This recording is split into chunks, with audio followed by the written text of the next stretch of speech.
Inusah Fuseini. So here, we have seen champagnes, and he's talking about them in the hundreds. How can there be any excuse by the duty bearers for that? Are champagnes allowed for legal mining? Samson, first of all, I think I need to thank you. I was listening to you, and I could see something of annoyance when Erasmus was reporting, and a level of exasperation. You nearly threw your hands in the air. No, I'm in a country where my president says he's put his presidency on the line. And even that this is the result? Yes, and so I perfectly understand you. And anybody who has been committed to the fight against this level of illegalities in our mining sites will be annoyed. He's entitled to be annoyed. My brother Kwenka, long time. I've not seen you for a very long time. But Kwenka, what is happening in the mining sites is simply a manifestation of corruption.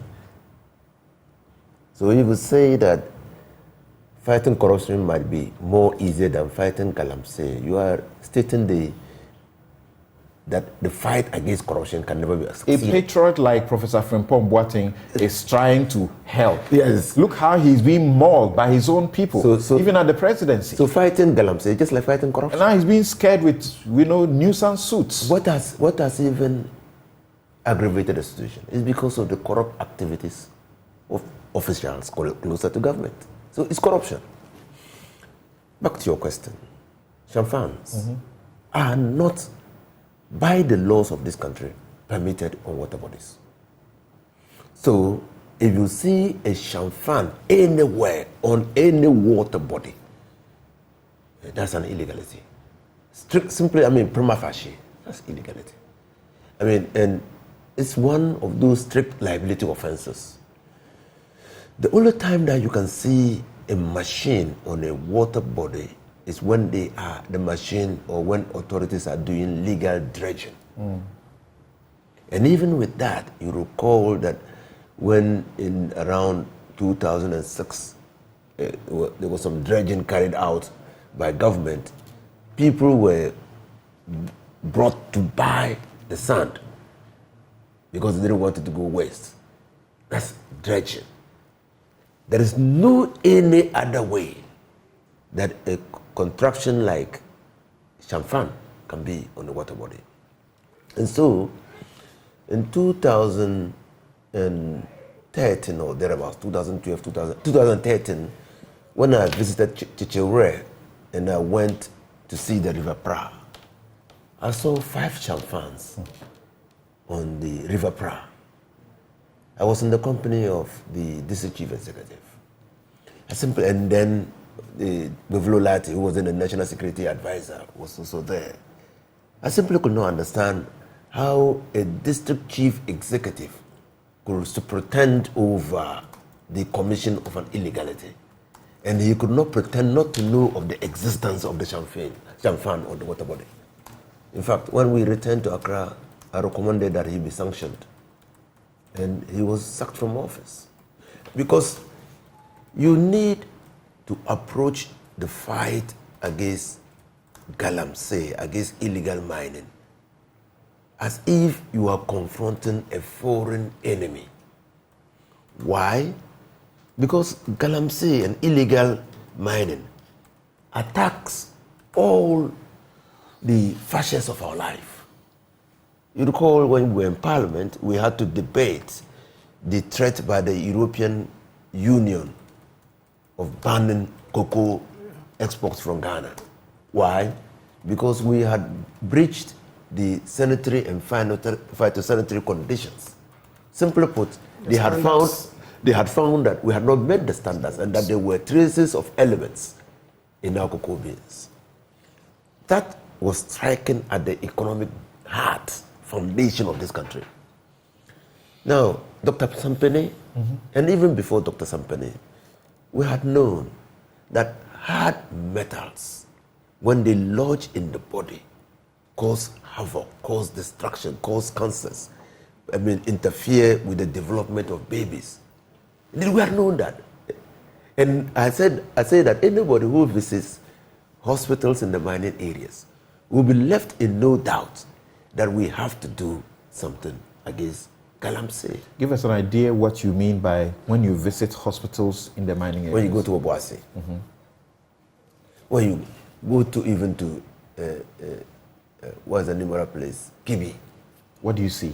You will see deformities. Babies born with deformities. I mean, short lip. Okay, big head. I mean, you will see babies Abnormally big head. I mean, abnormally big head. Okay, the pregnancy complications because of the development. Anything that impedes the development, because nature is saying that at times these people live in communities where this is happening. This is happening. They have chiefs. They have local authority, political leadership. So the leadership has failed. The chiefs have failed. So that's why I have always said that fighting Galamsey should be a multi-stakeholder responsibility. Now you get all of us involved, everybody. But the responsibility, the primary responsibility lies with government. First of all, lies with government to be able to bring together all the stakeholders. Second, to demonstrate that it is really committed, because it is government, it is the president who swears on the Bible, in the case of our presidents that we have had so far, to uphold the laws of this country. So any president has a responsibility to uphold the laws of the country. So enforcement is a duty. Operation Vanguard all started well, didn't they? And then they got infiltrated or hijacked. The military officers, their bosses who are supposed to ensure, some of them were now rather the ones who are pushing these things. You know what that happened? When water stays in the bottle for long, guess what? So that's why you need a multi-stakeholder approach. We are told of military officers who have left the military, resigned, so that they can go and do Galamsey. After they have gone there, their bosses have sent them there, and they've been sending money to them weekly or monthly. Yes, so that is why you don't rely on only law and order. So what's wrong with us? Because we're not getting the strategy right. The strategy to fight Galamsey, I mean, I went to Chichirwe. Communities there, people there. Samson, is that scary? It's scary. Let me tell you something. A young man told me that he put up a house for someone who was aiding him to do Galamsey. I am telling you this. So that's the corruption we're talking about. Somebody aided him to do Galamsey. He put up a house for that person in Accra. You see, so Samson, Honorable, you know that these big people, so to speak, when the media gets to do some story and their name, they are so quick to run to the court to file a suit. File suits. Now, I've discovered something which is true. Look, it is not everything that you take to court, and it's not everything that, what the court pronounces is actually the reality. Yeah, because of the evidence issue. So some of them, they are in fact involved. But because you cannot exactly trace them to it, they are using people who are fronting. Yes. They are not using themselves, their names and stuff. You can't. So the least thing you say about beneficial them, ownership type of thing. They don't see them actually in the yes, so it's not everything that you send to court. But the judiciary, where are they? They are sitting in their homes, far removed from the Galamsey sites. You need a national security minister, or the president, or somebody to conscientize them, to know exactly what is happening, so that they can appreciate. If not, if they are going to follow the strict requirements of the law. Officially, over 50,000 Chinese nationals have flooded this country. We keep arresting them in the hundreds. What happens? And so, if Chinese nationals are, and that's why spearheaded the amendment review of the Minerals and Mining Act because the laws were so weak.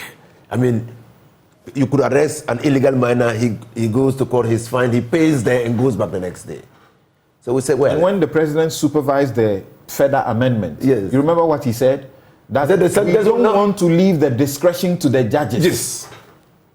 So because the discretion of sentencing to the judges, and so we can't trust them.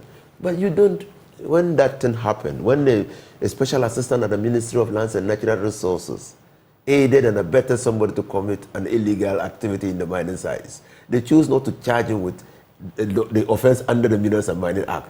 They chose to charge him under the Criminal and Other Offences Act, and that was defrauding by false. The law is as good as it is implemented. Interesting, but really very depressing.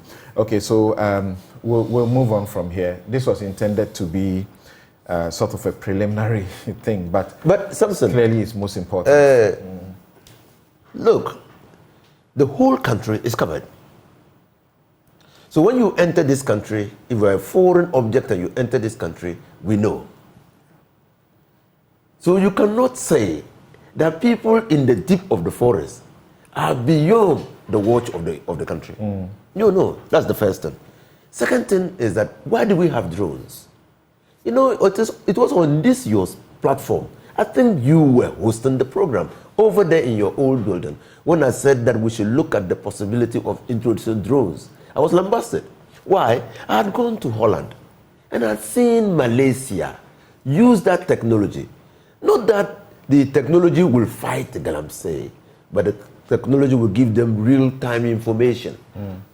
Location of where the Galamseyers are, so that the military... Some of these recent stories, babies in Galamsey areas are being born with one eye, without genitalia.